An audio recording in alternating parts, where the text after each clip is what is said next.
Today, we're going to dive into a tale of two molecules you know really well. We're talking carbon dioxide, the gas we all breathe out, and of course water, the stuff we literally can't live without. Now, they might seem super simple, but they're hiding a pretty fascinating architectural secret. So, at first glance, you might think they're pretty similar. I mean, each one has a central atom stuck to two other atoms, but just look at their shapes. They could not be more different. Carbon dioxide is perfectly straight, like a rigid little rod with a 180-degree angle. But water is bent. Its two hydrogen atoms are tucked in at a cozy 104.5-degree angle. And that's the big question, right? They both have three atoms, so why isn't water a straight line, just like CO₂? What invisible force is bending it all out of shape? Well, to solve this mystery, we've got to meet the tiny architects that are actually building these molecules. Yep, you guessed it, we're talking about electrons. They might be unbelievably small, but they are the absolute superstars of this story. Because the way they arrange themselves around an atom, that dictates everything about a molecule's final shape. Specifically, we're talking about a special group called valence electrons. You can think of these as the outermost electrons of an atom. They're the ones on the front lines, the ones that are actually involved in forming bonds with other atoms. They are the key players here. And these electrons, well, they live by one simple golden rule. They push each other away. Think of them as having their own personal space bubbles. Since they're all negatively charged, they are constantly repelling each other, trying to get as far apart as they possibly can. This one simple idea, it's the key to unlocking this entire puzzle. Now, this idea is so important in chemistry that it's got its own fancy name, valence shell electron pair repulsion theory, or what everybody calls it, VSEPR theory. It sounds super complicated, I know, but it's really just the official rulebook for figuring out how those little electron personal space bubbles are going to arrange themselves. And you know what? The rulebook is actually incredibly simple. It all boils down to just 3 steps. First, you find the central atom. Second, you count up all the groups of electrons hanging out around it. And third, you just arrange those groups so they're as far apart from each other as they can possibly get. So let's put these rules to the test. All right, first up to the plate is carbon dioxide. Let's run through our VSEPR steps and see if we can figure out why it's so stubbornly straight. Okay, step 1. Central atom is carbon. Easy. Step 2. Let's count the electron groups. Carbon forms 2 double bonds with those 2 oxygen atoms. Now here's an important detail. Even though they're double bonds, we count each one as just a single electron group. So that gives us 2 groups total. And, this is critical, there are 0 spare electrons, or lone pairs, on that central carbon atom. So if you have 2 groups of electrons and you want them to be as far apart as possible, what's the answer? 180 degrees, on complete opposite sides of the carbon atom.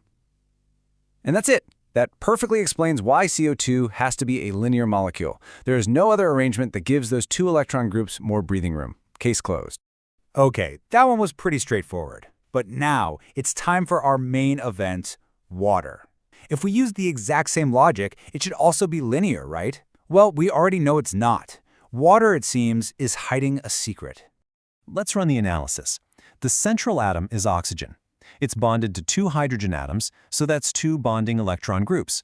Now, if that were the entire story, those 2 groups would spread out to 180 degrees, just like they did in CO₂. But they don't.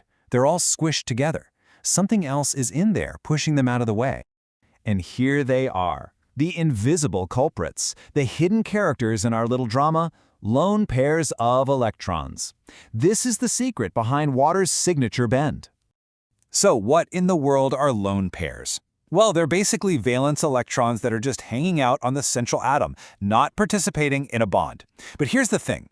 Just because they're not bonding doesn't mean they aren't there. They still take up space, and man, do they still repel everything around them. In fact, they're even pushier and take up more room than the electrons in a bond. And if we look at oxygen, we see it has not 1 but 2 pairs of these lone electrons.